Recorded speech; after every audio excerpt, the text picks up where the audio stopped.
सुरेन जी एक सेकंड, मैं जवाब लूंगी। सुरेन जी बहुत अच्छी बात मुझे याद आ गई है, दिलचस्प, मैंने सोचा आपको टोक दूं।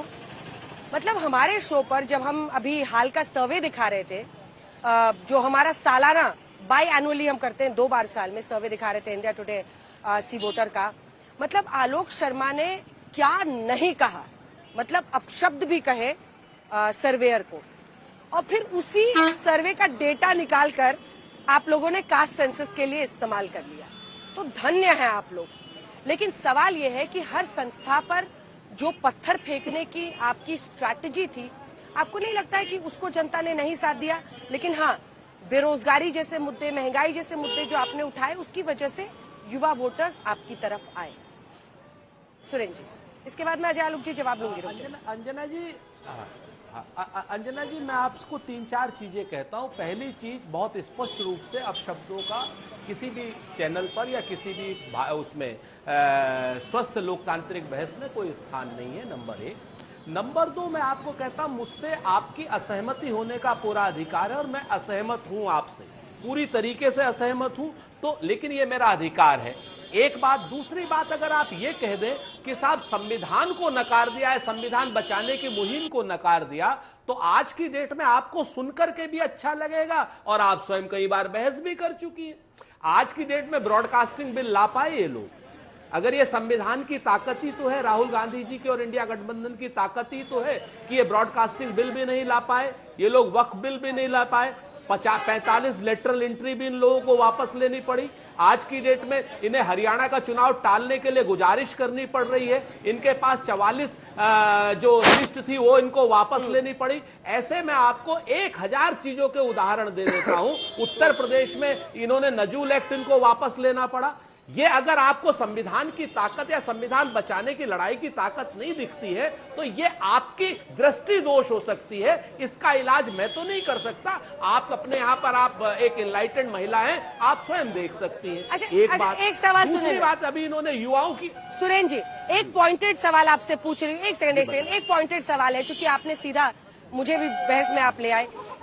एक सेंसिबल आप इसकी दलील दे दीजिए कि पूरे सर्वे को धत्ता बताना और उसके बाद उसका एक हिस्सा का सेंसस वाला उठाकर ट्वीट करना, ये आपकी पार्टी का दृष्टि दोष नहीं बताता है? आप पहले तो बैठकर पूरे सर्वे को आप गलत बताइए, तो ये क्या आपकी पार्टी का दृष्टि दोष था कि पहले गलत बताया, फिर कास्ट सेंसस वाला उठा के और हमारे लिए ताली बजा दी सर्वे के लिए? या सर्वे का एक हिस्सा जो पसंद आया वो सही था? अंजना जी, सर्वे पर ही एक शेर सुन लीजिए, आप ही के उसका है। कहते ना, झूठ के आगे पीछे दरिया चलता है और सच बोला तो प्यासा मारा जाएगा। तो अगर सच बोलेंगे तो प्यासे मारे जाएंगे, आप भी नाराज हो जाएंगे, कोई फायदा नहीं है। मैं आपको एक ही चीज कहता हूं कि हर आदमी को अपना काम करने का हक है। और रही बात सर्वे का, तो 1 तारीख का जो सर्वे था ना, सुन लीजिए ना, मैंने दे तो दिया ना मैंने आपसे कि झूठ के आगे पीछे दरिया चलता है, सच बोला तो प्यासा मारा जाएगा। मैं तो वो सी सर्वे की बात कर रहा हूँ। अरे आपने एक बात सिर्फ उठाई, उसका क्या फायदा था? नहीं, क्यों एक बात बताइए ना, हम क्यों नहीं उठाएं? आप हमको एक बात बताइए, हम क्यों नहीं उठाएं? उस बात को उठाएंगे, हम आगे भी उठाएंगे। हम असहमत भी होंगे आपसे और आपकी जो बात हमारे मतलब की होगी, हम उसको उठाएंगे, आगे भी उठाएंगे। हम आपको जिम्मेवारी से कहते हैं इस बात को, आगे भी उठाएंगे। क्यों नहीं उठाएंगे भाई? संविधान हमें इजाजत देता है, आपका चैनल इजाजत देता है, आप इजाजत देती हैं, आपसे असहमति है लेकिन मित्रता भी तो है। आप मुझे बताइए ना, तो हम क्यों नहीं उठाएंगे?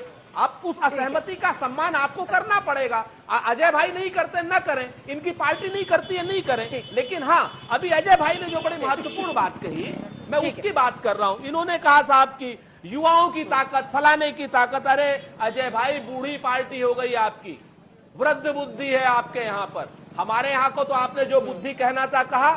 आज की डेट में संसद में भारतीय जनता पार्टी बूढ़ों की जमात है और इंडिया गठबंधन जवानों की जमात है, नंबर 1।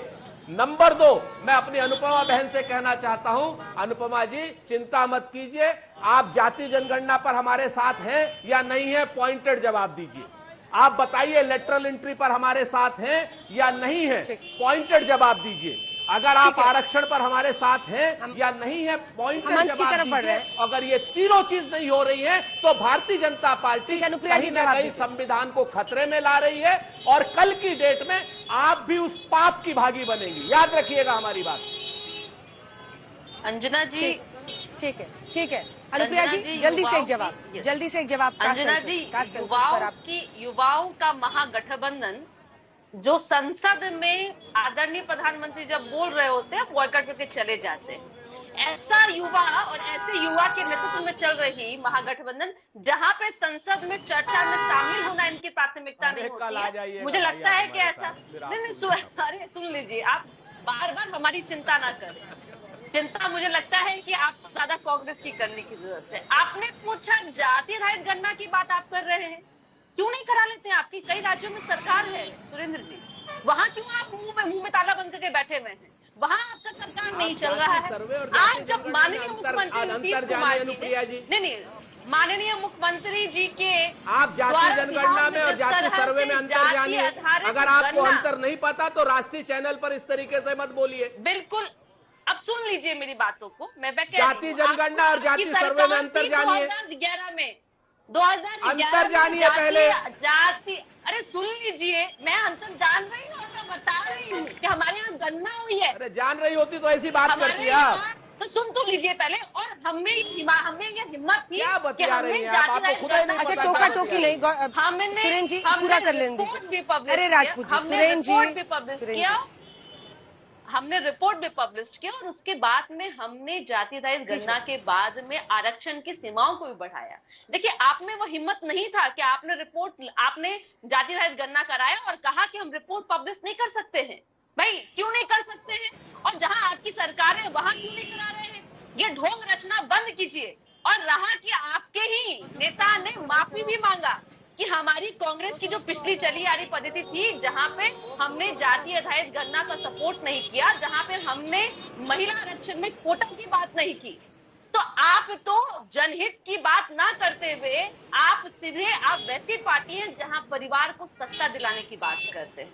अगर चिंता होती, लंबे समय से आपने शासनकाल किया है देश में, क्यों ऐसी स्थिति है देश की जहां पे आज भी बिहार में जो हमने रिपोर्ट पब्लिश किया, कई ऐसी जातियां हैं जिनको मुख्यधारा से जोड़ नहीं पाए, जिनकी स्थिति यह है कि सामाजिक रूप से, आर्थिक रूप से बिहार का बता रही हूँ, पूरे देश को आपने लूट लिया, आपने पूरे देश को बर्बाद कर दिया। इसका जवाब मुझे दे देंगे आप अपने शासनकाल की जिम्मेदारी बताइए। और ये आप जो मुझसे पूछ रहे हैं, आपने माफी मांगा। हमारे स्टैंड शुरू से रहा है कि बिहार में मुख्यमंत्री की सरकार, जब माननीय मुख्यमंत्री जी की सरकार बनी थी तो बिहार पहला राज्य था जिसने स्वर्णों में आर्थिक रूप से कमजोर लोगों को 3% का आरक्षण दिया था। तो हमारी सोच, हमारी आइडियोलॉजी के बारे में आप बात नहीं करिए। आपकी स्थिति देखिए आप कहाँ पे। ठीक है, अब आ जाए लोग जी, सबकी बातों का जवाब दीजिए। वो कहते हैं हम संविधान बचाने निकले हैं, आप देश को बताते हैं आप देश बचाने निकले हैं। इधर सदस्यता अभियान है, उधर डोजो प्लान है। डोजो नहीं, डोज प्लान है। और संविधान बचाने की तो बात मैं बता ही चुका हूँ। 1991 1975 बड़ा संविधान बचाया था। जहां तक रही बेरोजगारी की बात, तो राजनीतिक बेरोजगार तो मुझे दो आपके चैनल पे दिख रहे हैं संजना जी। एक 7 साल से बेरोजगार है, दूसरा 10 साल से बेरोजगार है। राजनीतिक बेरोजगारी तो इन पे चढ़ी हुई है, चढ़ी रहेगी अगले 15-20 साल तक। कोई उपाय दिखता नहीं है मुझे नजदीक। और जहां तक रही सुरेंद्र भाई, हम वृद्धों की पार्टी है, बूढ़ों की पार्टी है, मुझे नहीं पता है मल्लिकार्जुन खड़गे क्या रणबीर कपूर जैसे 2-4 और शुभचिंतक एक दूसरे के हो जाए ना तो प्रमोट करते हैं। नहीं, सुनिए। जब मुख्यमंत्री बनाने की बात आती है, तो सचिन पायलट नहीं दिखता है, अशोक गहलोत दिखते हैं, बड़े जवान हैं, है ना। जब मध्य प्रदेश में मुख्यमंत्री बात की आती है तो ज्योतिरादित्य सिंधिया नहीं दिखते हैं, तब दिखते हैं कमलनाथ। कितने जवान थे। अरे क्या करते हैं यार आप लोग, अपनी पार्टी को खुद सड़ा के मार दिया, हम पे क्यों ठीकरा फोड़ते हो? मरिए आप लोग, उसमें हम लोग क्या कर सकते हैं? घूम फिर के एक ही परिवार के चारों तरफ नाचते रहिए, काटते रहिए। सोनिया जी के बारे में नहीं बोल रहा हूँ, सोनिया जी तो वृद्ध हुई नहीं कभी, ठीक है ना। तो इसलिए ये सब बातें कहना छोड़िए, वृद्धों की पार्टी, बूढ़ों की पार्टी। भारतीय जनता पार्टी के पास एक ऐसा नेता है जिसमें आज भी 25 साल की ऊर्जा है, 18 घंटे काम करते हैं नॉन स्टॉप, समझ गए। उतना काम करके दिखाइए, पसीना फेंक दीजिएगा, खून की उल्टी होने लगेगी, नहीं कर पाएंगे आप इससे, क्योंकि वो दैवीय शक्ति उनको मिली है। और आप लोग जिसको कटाक्ष करते हैं ना कि बायोलॉजिकल, नॉन बायोलॉजिकल, आपके इन्हीं सब हरकतों के कारण आपका पतन हो रहा है और पतन होते जाएगा। मोदी जी उतना ही काम करते रहेंगे और उनका काम जनता को दिखता है। आपका डोजो प्लान, कभी बस में बैठिए, कभी इसी तरह से कुंग-फू खेलिए, कुश्ती खेलिए, कराटे खेलिए, स्कूल खोलिए, बढ़िया है, अच्छा है। युवाओं को ट्रेनिंग भी मिलेगी, बच्चों को भी ट्रेनिंग मिलेगी। मेरी नसीहत यही है आपको। चलिए, चूंकि अब अंत में हम पहुंच रहे हैं, सुरेंद्र जी, ओलंपिक्स को लेकर अपने दर्शकों को बताते हैं, क्योंकि अलग अलग राज्यों से जितने प्लेयर्स गए हैं, एक बार वो ग्राफिक्स का डेटा दिखा दीजिए। हम दिखा रहे हैं हरियाणा हो, पंजाब हो, किस राज्य से कितने प्लेयर्स गए हैं ओलंपिक्स में। अगर वाकई खेलों की चिंता है तो ये एक अच्छी पहल भी हो सकती है। कांग्रेस पार्टी इसको कहां तक ले जाने की सोच रही है? मतलब ये सिर्फ मैं एग्जैक्ट नाम नहीं जानती, इसे मैं गलत प्रोनाउंस नहीं करना चाहती, लेकिन जो भी मार्शल आर्ट्स फॉर्म की बात राहुल जी कर रहे हैं वहीं तक सीमित रखेंगे आप लोग वाकई? क्योंकि खेलो इंडिया में तो स्कूलों से बच्चों को हर तरह के खेल से प्रोत्साहन दिया जा रहा है। इसमें प्लान क्या है? वो क्या स्पोर्ट्स को आगे बढ़ाने का है या मार्शल आर्ट्स जो कि राहुल जी करते हैं? मैं तो फिर वही कहता, राहुल जी के लिए एक चीज है ना, कहते हैं मैं तो वो दरिया हूं, मुझे अपना हुनर मालूम है। अंजना जी, मैं तो वो दरिया हूं, मुझे अपना हुनर मालूम है, जिस तरफ चल दूंगा रास्ता बन जाएगा। और आपने जो बात कही क्या नाम ओलंपिक्स की, तो सच बात यह है 600 करोड़ से ज्यादा आदरणीय नरेंद्र मोदी जी ने अपने गृह राज्य को दिए थे क्या नाम ओलंपिक की तैयारी के लिए रुपए, और मात्र 16 या 18 करोड़ रुपया दिया था हरियाणा को। आपके सामने है रिजल्ट क्या आया है। सच बात यह है कि भारतीय जनता पार्टी खेलों में भी राजनीति करती है और कांग्रेस पार्टी राजनीति में भी खेल लेकर के आती है, और खेल से ही बनेंगे भी, बढ़ेंगे भी और आगे बढ़ाएंगे भी। और अजय आलोक जी जवाब, राजनीति श्री अजय आलोक जी के जवाब, नेतृत्व में करेंगे। हम ऐसे नहीं करने वाले आप लोगों की तरीके से कि आप खेल खेलों पर में आपका राजनीति जवाब करें, हम राजनीति में भी खेल लाएंगे। अजय आलोक जी जवाब सुन लीजिए सर, टाइम कम है, देखिए, टाइम कम है। अजय आलोक जी, अजय आलोक बस हाला हो अंजना गए। जी, हाथ कंगन को आरसी क्या और पढ़े लिखे को फारसी क्या। 2014 से लेके अभी तक भारत के खेल का प्रतिनिधित्व जिस तरह से बढ़ा है, जिस तरह खिलाड़ियों की सुविधा बढ़ी है, जिस तरह से हर खेल के इंफ्रास्ट्रक्चर को प्रमोट किया गया, चाहे वो खेलो इंडिया खेलो, अलग अलग माध्यमों से जिस तरह से हमारा रिप्रेजेंटेशन बढ़ा है, ना पैसे की कमी है, ना इंफ्रास्ट्रक्चर की कमी है, जिस तरह से बढ़ा रहे। कांग्रेस पार्टी को किसने मना किया था ये सब करने के लिए? किसने मना किया था? किसी ने नहीं किया था। इनकी समस्या वही है कि 10 साल में हमने वो कर दिया है जो आप 60 साल में नहीं कर पाए। हमारा स्केल और एक्सेलरेशन को आप कभी मैच नहीं कर पाइएगा। हमारा फैलाव और हमारी गति, पहले उससे मैच करने की कोशिश कीजिए, उसके बाद बात कीजिएगा। अभी 2036 में ओलंपिक भारत में होंगे ना, वो एक अलग उपलब्धि होगी। और आज इस बार जितने मेडल जीत के लाए हैं, उससे भी ज्यादा लाएंगे। की इजाजत देता है।